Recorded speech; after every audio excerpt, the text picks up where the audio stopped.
और वो जाकर आगे बहुत भयंकर रूप ले लेती है। जैसे इसकी शुरुआत हो जाती है व्हाइट डिस्चार्ज से, सफेद पानी जाता है, इरिटेशन होती है, ईचिंग होती है, ये सारी समस्याएं शुरू हो जाती हैं। और जो महिलाएं हैं, जो लड़कियां हैं, इसको इग्नोर करती हैं और झिझक से दूसरे को बता नहीं सकती, इवन अपनी फ्रेंड से भी ये शेयर नहीं करती।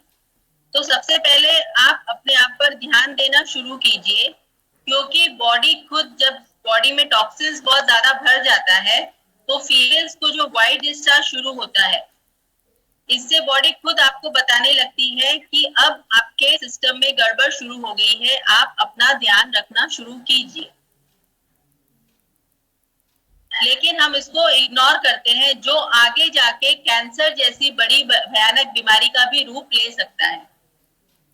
तो छोटी छोटी जगहों पर ही जहां पे हमको समझ में आता है, बॉडी खुद आपको इंडिकेशन देना शुरू करती है, उसी वक्त अगर हम इन चीजों से, छोटी छोटी रेमेडीज से अपने आप को हेल्दी कर लें, तो आगे जाके ये चीजें इतना भयंकर रूप नहीं लेंगी। तो आज हम सबसे पहले गायनेक क्लींस का शुरू करते हैं। गायनेक क्लींस में भी हमारा ऑर्गन क्लींजिंग का, क्लींजिंग थेरेपी का कोई भी काम, चाहे वो गायनेक क्लींस हो, चाहे वो डायबिटीज के लिए हो, चाहे वो थायराइड हो, चाहे वो कैंसर हो, हम सबसे पहले आपको ये समझाते हैं कि आप लीवर, किडनी और एसिडिटी, ये 3 क्लींस प्लीज कीजिए। लेकिन लोगों का सबसे पहले यही सवाल होता है कि हमको तो इशू है सफेद पानी का, या हमको तो वहां पे वजाइना में ईचिंग हो रही है, खुजली हो रही है, तो हम लीवर क्लींस क्यों करें, हम डायरेक्टली वजाइना क्लींस क्यों नहीं कर सकते। तो यहाँ पे मैं बहुत छोटे में, हालांकि डॉक्टर पीयूष ने आपको ये सारी बातें समझाई हैं, लेकिन फिर भी मैं एक बहुत छोटे सीक्वेंस में आपको बताती हूँ कि हमें लीवर, किडनी और एसिडिटी, ये 3 बेसिक क्लींस के 2 साइकिल करना क्यों जरूरी है। लीवर क्लींस और किडनी क्लींस से आपके बॉडी का सारा टॉक्सिन्स यूरिन और स्टूल से आपके शरीर से निकल जाता है। यहाँ पर मैंने फिर से ये बताया है कि फीमेल्स को हर एक 10 साल में हार्मोन्स चेंज होते हैं, मेल में हर 10 साल में नहीं होते। जैसे एक लड़की जैसे ही टीनेज में आई, उसके हार्मोन्स चेंज हुए, उसका शरीर बदला। उसके बाद जैसे ही वो 10 साल के बाद में शादी करके दूसरे घर में गई, वहां अगेन उसका शरीर बदला, अगेन उसके हार्मोन्स चेंज हुए। उसके 10 से 15 साल के बीच में उसके बच्चे भी हुए और उसका मेनोपॉज पीरियड शुरू हो गया। तो हर एक 10-10 साल के बाद में फीमेल को फिजिकली भी, शारीरिक तौर पर भी हार्मोनल चेंजेस होते हैं और उसके शरीर में बदलाव आता है। साथ में जो उसका इमोशनल ट्रॉमा चलता है वो अलग चलता है। तो हमारे शरीर में टॉक्सिन्स सिर्फ हमारे खाने पीने से नहीं आता है, हमारे थिंकिंग पैटर्न से और हमारे स्ट्रेस लेवल के ऊपर भी आता है। तो इसलिए सबसे जरूरी है कि आप लीवर क्लींस कीजिए, because liver is also mother of our heart and brain. तो जैसे ही आपने लीवर क्लींस किया, आपके शरीर का 16 घंटे के अंदर बहुत सारा टॉक्सिन शरीर के बाहर से निकला। उसके बाद किडनी क्लींस, किडनी क्लींस इसलिए जरूरी है फीमेल्स को, क्योंकि किडनी आपके ओवरी के फंक्शंस को कंट्रोल करता है और लीवर साथ ही साथ आपके यूट्रस को ब्लड सप्लाई करता है।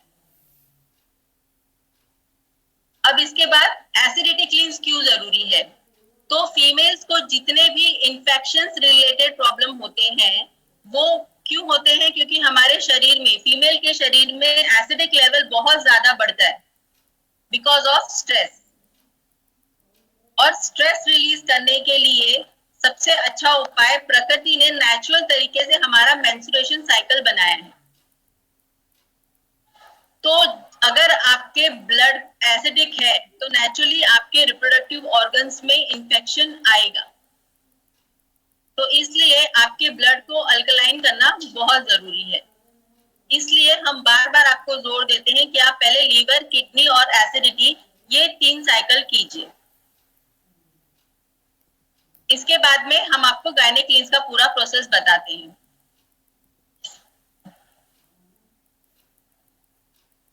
गायनेक क्लींस हमारे लिए क्यों जरूरी है, क्यों एक लड़की को बार बार एक पूरा सिस्टम ध्यान में रहना चाहिए। हालांकि ये पूरा सिस्टम हमारी इस किताब क्लींजिंग थेरेपी में है और मैं आप सब लोगों को बार बार इसलिए रिक्वेस्ट करती हूँ कि आप ये किताब खरीदें और खुद पढ़ें, होना बहुत जरूरी है। जैसे हम सारे धार्मिक ग्रंथ अपने घरों में अकॉर्डिंग टू हमारे रिलीजन रखते हैं, मैं तो ये मानूंगी कि क्लिंजिंग थेरेपी की इस किताब का आपके घर में होना भी उतना ही जरूरी है, ताकि समय समय पर आप इसे पढ़ते। मैं इसे 5 साल से पढ़ रही हूँ, 5 साल से मैं इस किताब को पढ़ रही हूँ, एंड बिलीव मी कि हर बार मुझे इसमें से कुछ नया ही सीखने मिलता है। तो इसलिए ये किताब हर कोई सदस्य अपने घर में रखे, पढ़े, और किसी को अगर गिफ्ट भी देना है तो ये बहुत ही अच्छा ऑप्शन है। नेक्स्ट की औरतों को हर पूरा गायनेक क्लींस क्यों करना जरूरी है। अब आप ये समझिए कि हमारा स्ट्रेस रिलीज करने का सबसे अच्छा तरीका जो नेचुरली है वो है हमारा मेंस्ट्रुएशन साइकिल। लेकिन हमारा मेंस्ट्रुएशन साइकिल जो हमको नेचुरली मिला था वो हमने गड़बड़ा दिया है। कैसे गड़बड़ा दिया वो मैं आपको नेक्स्ट स्टेप में बताती हूँ। पहले इस गड़बड़ की वजह से ये हो जाता है कि जो हमारा पूरा एसिडिक ब्लड थ्रू पीरियड्स के बाहर निकलना चाहिए वो पूरा नहीं निकल पाता है। अब आप समझिए कि अगर उसमें से 1 चम्मच ब्लड भी, 5 ml ब्लड भी अगर आपके यूट्रस में रह जाता है तो उसको अगले 28 दिनों तक बाहर निकलने का और कोई दूसरा मौका नहीं है, और ये ब्लड अंदर ही अंदर सड़ता है। अगले 28 दिनों में ये अंदर सड़ के आपके यूट्रस में सिस्ट या गांठ इस प्रक्रिया को बनाना शुरू करता है। तो इसलिए सारे गायनेक क्लींस को आपको करना जरूरी है। अब अगेन फिर यही सवाल आता है कि हम सारे गायनेक क्लींस क्यों करें। अब अगर आपको सफेद पानी व्हाइट डिस्चार्ज हो रहा है तो हमारे पास कोई पैथोलॉजिकल रिपोर्ट का सिस्टम नहीं है। हमें ये कैसे समझ में आएगा कि आपके कौन से ऑर्गन में क्या इश्यू आया जिसकी वजह से आपको ये सफेद पानी जा रहा है, या आपकी वजाइना में इचिंग हो रही है, या आपको पीरियड्स के दौरान ब्लीडिंग बहुत ज्यादा होती है या कम होती है, स्पॉटिंग आती है या डिले होता है, ये हमें कैसे समझ में आएगा। तो अगर हम इन चारों रिप्रोडक्टिव ऑर्गन्स के क्लींस को प्रॉपरली करते रहेंगे तो अगेन हमें जो भी रिप्रोडक्टिव सिस्टम में, चाहे वजाइना में, यूट्रस में, फैलोपियन ट्यूब्स में या ओवरी में कहीं पर कुछ भी प्रॉब्लम होगा तो वो अपने आप ऑटोमेटिकली हील हो जाएगा। अब हमारा सबसे इंपॉर्टेंट क्वेश्चन ये आता है कि जैसे कि अभी अगर आपके क्वेश्चन आंसर सेशन में होगा, या जो टीनेज की फीमेल है, टीनेज की जो फीमेल है उनके बच्चों को उन्होंने ये इश्यू समझा होगा या देखा होगा कि जब एक बार उनका पीरियड्स आना शुरू होता है उसके 2 या 3 साइकिल के बाद अगेन ऐसा इश्यू क्यों आता है कि उनके मेंस्ट्रुएशन साइकिल्स डिले होने लगते हैं बच्चों के। इसमें 2 बातें होती हैं। अगर उस बच्ची का, उस लड़की का पीरियड्स कम एज में आया है, यानी कि 11 से 12 साल के एज में आया है, तो ये हो सकता है कि उसको मैच्योरिटी लेवल उतना हाई नहीं है जिसकी वजह से 1-2 साल जो है पीरियड्स का सिस्टम थोड़ा लो हो रहा है। लेकिन अगर उसको प्रॉपरली 14 से 15 साल में ये फ्लो आना शुरू हुआ है और उसके बाद भी ये इशू आ रहा है कि डिले हो रहा है पीरियड्स, तो यहाँ पर उनकी पेरेंट्स को ध्यान देने की जरूरत है, क्योंकि अगर यहाँ पर आपने अभी ध्यान नहीं दिया तो आगे जाकर ये समस्या पीसीओएस का रूप धारण कर लेती है। अब यहाँ पर मेरा आप लोगों से ये सवाल है कि क्या आपने ये कॉमन सेंस लगाया है कि आजकल के दौर में, अभी के जो टाइम पीरियड है उसमें ये प्रॉब्लम पीसीओएस की ज्यादा क्यों आ रही है।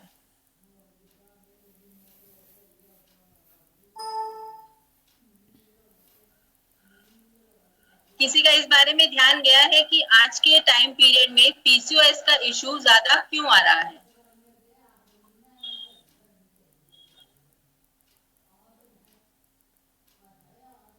आप टाइप करके भेज सकते हैं कि किसी को कुछ आइडिया है इस बात की कि आज के टाइम पीरियड में पीसीओएस का इशू क्यों आ रहा है ज्यादा।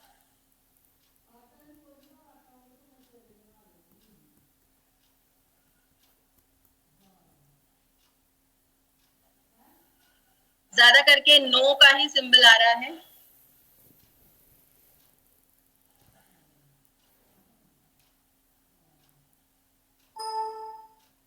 देखिए आज मेरी एज 45 है, मेरा 1976 का है बॉर्न, ठीक है।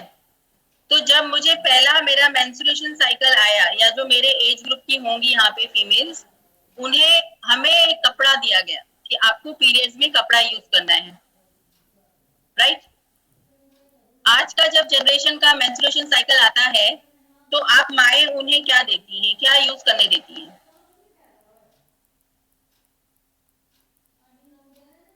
आज से 30 इयर्स के सिनारियो के पहले लोग देते थे कपड़ा यूज करने। आज आप अपने बच्चों को क्या यूज करने दे रहे हैं? Right, sanitary napkin.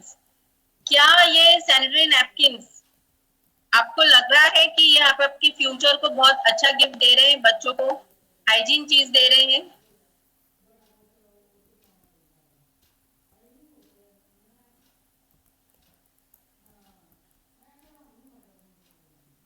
क्या ये सैनिटरी नैपकिन आपको लग रहा है कि आप अपने बच्चों को बहुत ज्यादा हाइजीन चीजें दे रहे हैं? जबकि इसका एडवर्टाइजमेंट तो इसी तरीके से होता है कि ये बहुत ज्यादा हाइजीन है और इसको यूज करने से फीमेल की तमाम जो बीमारियां होती हैं उससे इसका बचाव होता है। लेकिन अगर आप लॉजिकली आज से 5 या 10 साल पहले के सिनारियो पे जाएंगे, या right, we are giving further infection to our child. और सिर्फ एक पॉइंट में इसका और बताना चाहती हूँ सैनिटरी नैपकिन का ड्रॉबैक, कि एक सैनिटरी नैपकिन एनवायरमेंट में डिकम्पोज होने के लिए 400 से 500 साल लेता है, 400 से 500 साल। तो आप सोचिए कि पिछले 25-30 सालों में हमने सैनिटरी नैपकिन यूज करके ये जो चीज एनवायरनमेंट में डिकम्पोज नहीं होगी, इसका कितना लंबा घेरा बना दिया है। और ये बात भी सच है कि आप आज जो देंगे, आप एट प्रेजेंट में जो देंगे, वही आपको फ्यूचर में एनवायरनमेंट देगा, नेचर देगा। सही है या गलत? जो ये कहावत है कि बोया पेड़ बबूल का, तो आम कहां से खाए? एम आई राइट और रॉन्ग?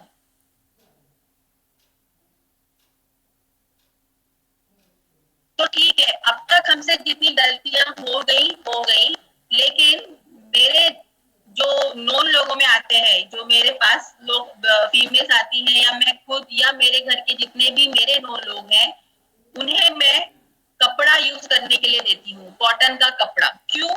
इसका भी एक लॉजिक है, आप समझिए। मैंने जैसे पहले ही बताया कि हमारा जो मेंस्ट्रुएशन साइकिल होता है, पीरियड्स का टाइम पीरियड होता है, उस टाइम फीमेल का पूरा स्ट्रेस पीरियड्स के थ्रू बाहर निकलता है। ठीक है, हमें हमारा शरीर, हर एक औरत को मेंस्ट्रुएशन साइकिल के वक्त अपना शरीर हल्का लगना चाहिए, लेकिन होता उसका उल्टा है। सबसे पहले बात तो सैनिटरी नैपकिन जैसे ही आपने अपने वजाइना में लगाया, और आप ये बात भी समझिए कि ईश्वर ने हमें जितने छेद दिए हैं, आंख, नाक, मुंह, एनस, वजाइना, ये सब ब्रीथ के लिए दिए हैं, इवन हमारी नाभि भी। लेकिन जब हम वजाइना पे सैनिटरी नैपकिन को लगाते हैं, तो आप सोचिए कि 2.5 से 3 घंटे हमारा वजाइना सांस नहीं ले सकता, बिल्कुल भी ब्रीथ नहीं कर सकता। तो जितने हीट नेचुरल तरीके से हमारे शरीर से बाहर निकलनी चाहिए, वो सारी हीट जाकर और हमारे पेल्विक एरिया में स्टक हो जाती है, जमा हो जाती है। इसलिए आपकी लड़की को, अगर आपने अभी तक नहीं पूछा है, तो अपनी टीनेज लड़की को पूछिएगा, उसे सफेद पानी, वजाइना में ईचिंग और इस तरह की फीलिंग होती है कि वहां पर किसी ने मिर्च लगा दी है, और वो उसी फीलिंग के साथ में, उसी तकलीफ के साथ में ड्यूरिंग द मेंस्ट्रुएशन साइकिल रहती है। इससे बचने के लिए क्या करें? सबसे पहले तो सैनिटरी पैड चेंज करें। मैं तो आपको कहूंगी कि घर का पुराना कपड़ा आप सेफली यूज कर सकते हैं, इसे अच्छे से वॉश कीजिए और इसे धूप दिखाकर सुखाइए, कुछ भी गलत नहीं होता है। लेकिन फिर भी अगर आपको बहुत ज्यादा हाइजीन की जरूरत है, तो ये एक फिनाइल का कपड़ा आता है जो 70 से 80 रुपया मीटर मिलता है। ये बहुत ही सॉफ्ट और इसमें सोकिंग कैपेसिटी बहुत अच्छी होती है। आप इसको लीजिए, 2 से 3 मीटर। ये इन्वेस्टमेंट आपके बच्चों के लिए, आपके लिए बहुत ही ज्यादा हेल्दी है। आपकी मर्जी, आप इसको वॉश करके दोबारा यूज कीजिए, नहीं करना है तो वो भी आपकी इच्छा है। इसके अलावा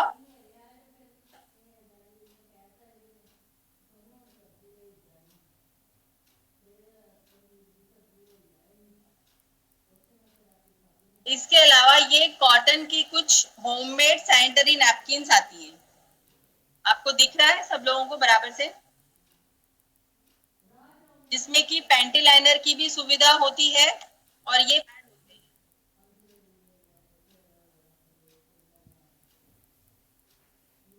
पैड होते हैं और पैंटी लाइनर की सुविधा होती है। ये भी मार्केट में इजीली अवेलेबल है, इसको भी आप यूज कर सकते हैं। इसके अलावा आजकल मार्केट में जैसे आपकी सैनिटरी नैपकिन होती है, ठीक उसी तरह से आपको केले के फाइबर और बैम्बू के फाइबर का एक पैड बना हुआ मिलता है, जिसका लुक पूरी तरह से आपके सैनिटरी नैपकिन की तरह ही होता है। सबसे पहला फायदा तो ये है कि ये आपके बच्चों के लिए और आपके लिए बहुत ही ज्यादा हेल्दी है। आपको इसको रीयूज करना है या नहीं करना है वो आपकी मर्जी है, लेकिन अगर आप इसको, क्योंकि ये कपड़ा है, ये सब कुछ कपड़ा है और ये बहुत ही इजीली 40 दिन के अंदर मट्टी के अंदर पूरी तरह से डिकम्पोज हो जाता है। आपको इसको यहाँ वहां फेंक के एनवायरमेंट को गंदा करने की जरूरत नहीं है। आप आपके गार्डन में या कहीं पे भी आसपास के एरिया में मट्टी के अंदर इसको गाड़ दीजिए, ये अच्छे से डिकम्पोज हो जाएगा और एक बहुत अच्छी खाद बनता है। ये तो पहला उपाय हुआ कि आप किस तरीके से आपके बच्चों को एक हेल्दी चॉइस देंगे। अब उसके अलावा बच्चों के पेल्विक एरिया में जो हीट जमा होती है या किसी भी माताओं और बहनों के मेंस्ट्रुएशन साइकिल के बाद अगर उनको अपने पेल्विक एरिया में हीट बहुत ज्यादा जमाव लगती है या गर्मी बहुत लगती है, तो उनके लिए सबसे अच्छा उपाय है डाउशी। ये देखिए, जैसे एनिमा पॉट हम लेते हैं उसी तरह से ये डाउश आता है। डाउश के वक्त भी लोग बहुत ज्यादा महंगा सस्ता ये सारी चीजें जो है ना अननेसेसरी चीजें सोचने लगते हैं। आप सोचिए ये आपका वन टाइम इन्वेस्टमेंट है। अगर आपके घर में 5 महिलाएं भी हैं तो आपको सिर्फ इसका कैथेटर अलग से लेना पड़ता है। ये आपका जो कैथेटर है वो आपको अलग से लेना पड़ता है, अदरवाइज ये डाउश जो है वो सिंगल रहेगा और इसको यूज करना बहुत ही आसान होता है। इसमें आपको ये कैथेटर लगाना है, यानी कि डाउश एक होगा, एनिमा पॉट, ये कैथेटर अलग अलग होता है। ये जाके आपके वेजाइना के थ्रू जाके आपके यूट्रस, आपके ओवरी और फेलोपियन ट्यूब्स के वॉल को क्लीन करता है। इसको आप एसीवी के घोल में, नीम के घोल में या फिटकरी के घोल में डालकर और इसका पानी आपको वेजाइना के थ्रू अंदर लेना होता है। बहुत ही आसान कॉन्सेप्ट है। जो फीमेल्स आईवीएफ या दूसरे कोई ट्रीटमेंट के लिए गायनोलॉजिस्ट के पास जाती हैं तो एक डाउशिंग का कम से कम 3,500 से 4,000 उनके वहां पे ट्रीटमेंट का लिया जाता है। ये ट्रीटमेंट आप घर बैठे आराम से कीजिए और हर एक फीमेल को आफ्टर पीरियड्स मतलब मेंस्ट्रुएशन साइकिल के बाद ये करना बहुत जरूरी है ताकि इन्फेक्शन पूरी तरह से बाहर निकल जाए। इसके अलावा हमारा मैरीगोल्ड टी का कॉन्सेप्ट है। ये गेंदे के सूखे हुए पत्ते हैं। मैरीगोल्ड टी ना सिर्फ आपके मेंस्ट्रुएशन साइकिल के लिए, आपके हार्मोन्स के लिए, बल्कि बहुत सारी चीजों के लिए, गेंदे के फूल की चाय के बहुत सारे फायदे हैं। ये आप फ्रेश भी यूज कर सकते हैं, ड्राई भी यूज कर सकते हैं, आपकी इच्छा है। दोनों के फायदे इक्वल होते हैं। अब सिर्फ 2 सवाल और मैं आपको समझाना चाहती हूँ, क्योंकि हमारा गायनेक का जिसको जैसा इश्यू है वो हिसाब से हम आपको समझाते हैं और अंदर 3-4 महीने के अंदर आपका पूरा सिस्टम चेंज करके उसको प्रॉपर करते हैं। दूसरा हमारा एक इशू और बहुत आ रहा है आजकल कि महिलाएं कंसीव तो कर लेती हैं, लेकिन दूसरे से तीसरे महीने में ये इशू आता है कि बच्चे की ग्रोथ अच्छी नहीं हो रही है और उसको अबॉर्ट करा देना पड़ रहा है। ये भी काफी इशू आता है। इसका भी क्या आपने कभी सोचा है लॉजिक, कैसा क्यों होता है?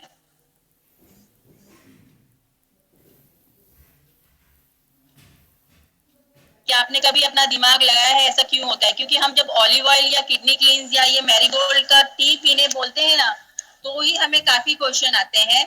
लेकिन मेरा आप लोगों से सीधा सीधा एक सवाल है कि आप डॉक्टर के प्रिस्क्रिप्शंस की दवाइयां बड़े इजीली खा लेते हैं, उसका आप बिल्कुल नहीं सोचते हैं कि ये पीसीओडी के लिए जो दवा दी जा रही है, जो डॉक्टर मोस्टली हार्मोन्स की दवाइयां देता है या आपकी बच्ची को जो कि अनमैरिड है, ठीक है, अनमैरिड, उसको आप आपकी बच्ची को वो कॉन्ट्रासेप्टिव पिल्स देता है, 21 दिन का कोर्स जो करने देता है, इसका आगे जाके उसके फ्यूचर पे क्या असर पड़ेगा?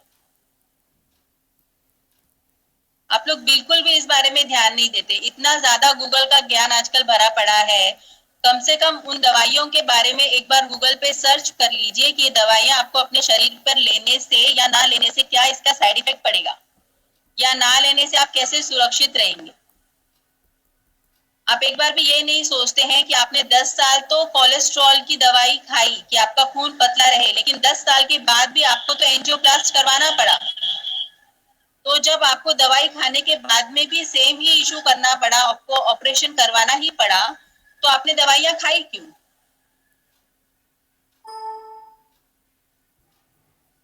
मैं बार बार सैनिटरी नैपकिन के लिए इसके लिए अगेंस्ट में हूं, क्योंकि ये एक बीज है। आप आपके बच्चों को अनहेल्दी चीज दे रहे हैं, वो एक बीज है जिसकी वजह से उसको पीसीओएस की इशू होती है, पीसीओडी की इशू होती है, और आगे जाके ये इनफर्टिलिटी होता है। इनफर्टिलिटी होने पर डॉक्टर उसको सीधा आईवीएफ में डालते हैं या टेस्ट ट्यूब बेबी में डालते हैं। तो हम एक शरीर के साथ में यहाँ पर कितना ज्यादा अन्याय कर रहे हैं। और ये सब कुछ एक, मतलब आप एक लॉजिक समझिए कि ये WHO का पूरा एक स्कीम है, ठीक है। आज से 30 साल पहले इतना ज्यादा सैनिटरी नैपकिन का यूजेस नहीं था, इन्हें पूरा 30 साल लगा इस बाजार को बनाने में, क्योंकि वेस्टर्न कल्चर हमेशा बिजनेस को सपोर्ट करता है। ब्रिटिश ईस्ट इंडिया कंपनी, अगर आपने इतिहास पढ़ा होगा, तो हिंदुस्तान में सबसे पहले बिजनेस पर्पस से घुसी थी, शासन तो उन्होंने बाद में किया, राइट।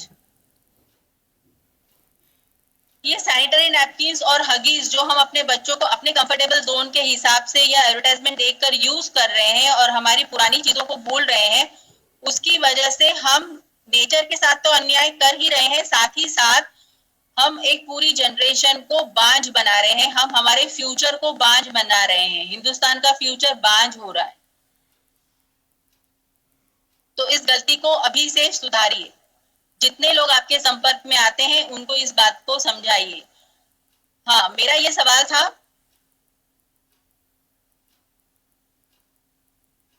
सॉरी मैं भूल गई सेकंड, जो मेरा इशू था, एबॉर्शन का इशू क्यों आ रहा है यहाँ पे आजकल।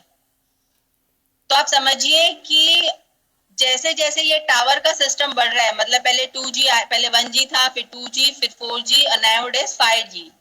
तो ये टावर का सिस्टम जैसे जैसे बढ़ रहा है, ऑटोमेटिकली रेडिएशन के इफेक्ट की वजह से बच्चे जो हैं वो ग्रोथ ही नहीं कर रहे हैं। आज से 5 साल पहले टेस्ट ट्यूब बेबी का सेंटर आपको ढूंढना पड़ता था, आज ये सेंटर गली गली में है। सो नेचुरली इसका हमारे पास कोई दूसरा उपाय तो नहीं है, क्योंकि अब तो हम इतने ज्यादा डेवलपमेंट में आगे की प्रोसेस में जा रहे हैं, बच्चों को भी दिन रात क्लासेस वगैरह जो भी है, हमारे पास और कोई ऑप्शन नहीं है। लेकिन इससे बचने का सबसे अच्छा उपाय है गाय का गोबर और मड। और आजकल फैशन में आजकल मोबाइल के पीछे लगाने के लिए एक चिप भी निकली है जो कि गाय के गोबर से बनती है। तो जितना हो सके अपने दरवाजे पर गाय का गोबर रखिए, घर के हर एक कमरे में गोबर का कंडा रखिए, जिससे कि आप जितना हो सके अपने आप को, अपने परिवार को रेडिएशन से बचा सके। जितना हो सके अपने घर के आजू बाजू में जो गार्डन एरिया है, जो खुली जगह दिख रही है, वहां पे प्लांटेशन कीजिए, क्योंकि यही एक सोर्स है जो आपको और आपके शरीर को रेडिएशन से बचा सकता है। दूसरा एक और साइड इफेक्ट आता है कि आजकल हर, जैसे ही पता चलता है कि ये फीमेल प्रेग्नेंट हो गई है, वैसे ही उसका हर 10 दिन में सोनोग्राफी किया जाता है, हर महीने सोनोग्राफी किया जाता है, हर 10 दिन में सोनोग्राफी किया जाता है, वो भी कलर्ड वाला किया जाता है। और उसको शुरुआत से ही दवाइयां दी जाती हैं, ये मतलब कैल्शियम की है, ये हीमोग्लोबिन की है, ये दूसरे मिनरल्स विटामिन की है। आप समझिए ये सारी दवाइयां लेकर बच्चा हेल्दी ग्रो नहीं होता है। नए नेचर ने ये ऑटोमेटिक सिस्टम एक फीमेल को दिया हुआ है कि वो जो कुछ भी खाएगी बच्चे को दूध बन के लगेगा ऑटोमेटिकली, और उसकी ग्रोथ आराम से होगी उन्हीं सारी चीजों से जो हमारी इंडियन डाइट में एक प्रॉपर खाना आता है, दाल चावल रोटी सब्जी, इससे वो बच्चे की ग्रोथ प्रॉपरली हो जाती है। हमको एक्स्ट्रा सप्लीमेंट की जरूरत है ही नहीं। लेकिन फिर भी आप हर 10 दिन में, हर 15 दिनों में सोनोग्राफी कराते हैं, स्कैनिंग कराते हैं, उसका जो इफेक्ट है वो बच्चे पे कितना पड़ता है? पहले होम रेमेडी से ही बच्चों को क्योर किया जाता था, लेकिन अब क्योंकि वो बच्चा जैसे ही गर्भ में आया ना, उसकी गांठ ही आई, तुरंत आप दवाइयां, डॉक्टर है आपको देना शुरू करता है, आप दवाइयां खाना शुरू कर देते हो। इसकी कोई जरूरत है नहीं। आप ये क्लिनजिंग कीजिए, क्लिनजिंग करके एक माँ का वूम जो है गर्भाशय पूरी तरह से क्लीन रहता है, और एक बच्चे को साफ सुथरा कमरा मिलता है जिसमें कि वो ग्रोथ कर सके। और साथ ही हर बार जरूरी नहीं है कि आप प्रेग्नेंट नहीं हो रही हैं, उसका रीजन सिर्फ आप हैं। हो सकता है कि आपके पार्टनर में भी कुछ कमी हो। ये बात की आपको खुल के चर्चा करनी चाहिए। हस्बैंड वाइफ हर किसी में कमी होती है, जरूरी नहीं कि कोई भी कमी को हम पूरा नहीं कर सकते हैं, लेकिन आप खुलकर बात कीजिए। मैं यहाँ पे हस्बैंड से ही मेल लोगों से भी ये बात करना चाहूंगी कि हो सकता है आप में कमी हो, तो ये दोनों क्लिनजिंग हम कंसीविंग के लिए, जरूरी नहीं है कि आप में कुछ इशू आए तब आप करना शुरू कीजिए। शादी के बाद जब आप सोच रहे हैं कि अब आपको बच्चा होना चाहिए, तब आप ये क्लिनजिंग करना शुरू कीजिए। आप और आपके हस्बैंड दोनों, गेंदे का फूल, दालचीनी, मेथी पानी, ये सारी चीजें आपको और आपके हस्बैंड को दोनों को ही लेनी चाहिए, ताकि आपके हस्बैंड का स्पर्म, मतलब मेल का स्पर्म भी ताकतवर हो, और वो एक अच्छे अंडे को, एक अच्छे भ्रूण को बना सके, और फीमेल का वूम, फीमेल का गर्भाशय एकदम साफ सुथरा रहे, जिसकी वजह से बच्चा हेल्दी हो। और ये क्लिनजिंग के प्रोसेस के दौरान भी आप लोग कंसीव का पूरा ट्राई कर सकते हैं। इसमें कोई हार्मफुल चीज नहीं है जिससे कि अगर बच्चा रह गया और वो गिर जाए, ऐसा कुछ नहीं होता है। तो ये थी हमारी आज की क्लिनजिंग से रिलेटेड जानकारी। अगर किसी को कोई भी इशू है तो यहाँ पर भी खुल के आप बातें कीजिए, या आपको कोई पर्सनल आपकी बात करनी है तो आप मुझसे पर्सनल भी पंकज जी ने जैसा बताया है वैसा कांटेक्ट में आ सकती हैं।